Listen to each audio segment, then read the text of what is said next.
జిల్లాలో అటవీ శాఖ మంత్రి కొండా సురేఖ పర్యటించారు. జీహెచ్ఎంసీ ఆధ్వర్యంలో 1,00,000 వృక్షార్చన కార్యక్రమాన్ని ప్రారంభించారు. ఈ సంవత్సరంలో నగర రహదారుల వెంట 1,00,000 చెట్లను నాటడమే లక్ష్యంగా పెట్టుకున్నామన్నారు. వచ్చే 3 ఏళ్ల వరంగల్ నగరాన్ని హరిత నగరంగా తీర్చిదిద్దుతామన్నారు. ఈ కార్యక్రమంలో ప్రజలు కూడా భాగస్వాములై వారి కాలనీలో మొక్కలు నాటాలని విజ్ఞప్తి చేశారు. అంతేకాకుండా వరంగల్లో ఉన్న ఖాళీ లేఅవుట్ల ప్రదేశాలను థీమ్ పార్కుల్లా అభివృద్ధి చేసేందుకు నిర్ణయం తీసుకున్నామన్నారు మంత్రి కొండా సురేఖ.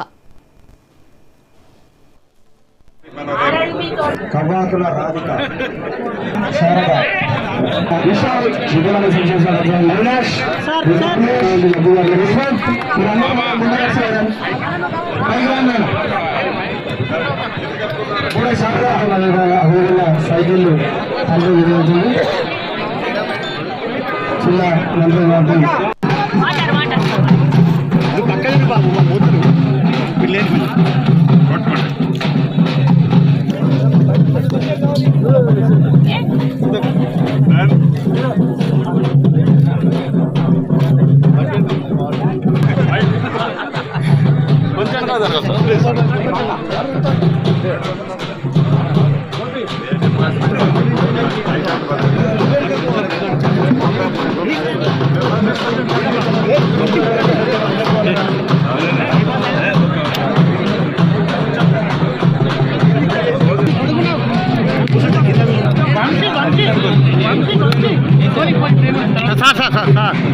కెమెరా కొంచెం వెనుక బండి కాదు, వెనుక బండి వెనుక బండి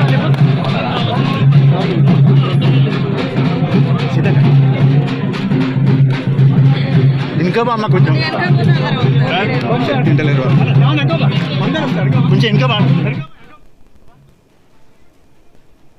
వాడి కష్టాన్ని పూర్తిగా విస్మరించి ఆనాడు ఉద్యమ కాలంలో ప్రతి ఇంటికి ఉద్యోగాన్ని ఇస్తానన్న పెద్ద మనిషి నిరుద్యోగులకి నిరాశే మిగిల్చిన ప్రబుద్ధుడు ఆనాటి ముఖ్యమంత్రి కల్వకుంట్ల చంద్రశేఖరరావు గారు. ఇందిరమ్మ రాజ్యం వచ్చిన మొదటి సంవత్సరంలోనే 2 లక్షల ఉద్యోగాలు ఇస్తామని మన ప్రభుత్వం చెప్పింది లగాయితూ 72 రోజులలో 31,000 ఉద్యోగాలు ఇచ్చిన ఘనత మీ ప్రభుత్వం, ఇందిరమ్మ ప్రభుత్వానికి. అంతేకాదు పిఎస్సి ద్వారా నిరుద్యోగ యువత వాళ్ళ తండ్రుల కష్టార్జితంగా సంపాదించిన సొమ్ము తల్లిదండ్రులు కనీసం సరిగా తినకుండా వాళ్ళ పిల్లలకి ఉద్యోగాలు ఇప్పించాలని కోచింగ్ సెంటర్లో చదివించి పిఎస్సి ద్వారా ఎగ్జాములు రాపిస్తే ఆనాటి ప్రభుత్వం ఆ పేపర్లన్నీ డబ్బు కోసం, వారి స్వార్థం కోసం, వారి తొత్తులకి ఉద్యోగాలు ఇప్పించడం కోసం ఆ పేపర్లు లీక్ చేస్తే ఆ పరీక్షలన్నీ రద్దయితే ఆనాటి యువత రోడ్డున పడ్డ మాట నిజము కాదా అని ఈ వేదిక ద్వారా గత ప్రభుత్వాన్ని ప్రశ్నిస్తున్నాం.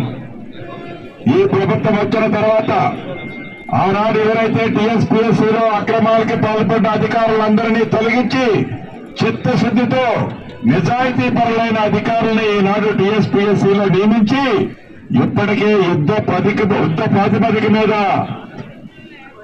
అనేక నోటిఫికేషన్లు పిలిచిన ప్రభుత్వం ఈ ప్రభుత్వం. చివరికి గడిచిన 10 సంవత్సరాలలో ఒక్క డిఎస్సీని కూడా పిలవని గత ప్రభుత్వం ఈ ప్రభుత్వం వచ్చిన 75 రోజుల్లోనే మెగా డిఎస్సీ ద్వారా 11,062 ఉద్యోగాలు ఉపాధ్యాయుల కోసం పిలిచిన ప్రభుత్వం మీ ప్రభుత్వం, ఇందిరమ్మ ప్రభుత్వం. పేదవాడి కష్టాన్ని పూర్తిగా విస్మరించి ఆనాడు ఉద్యమ కాలంలో ప్రతి ఇంటికి ఉద్యోగాన్ని ఇస్తానన్న పెద్ద మనిషి నిరుద్యోగులకి నిరాశే మిగిల్చిన ప్రబుద్ధుడు ఆనాటి ముఖ్యమంత్రి కల్వకుంట్ల చంద్రశేఖరరావు గారు.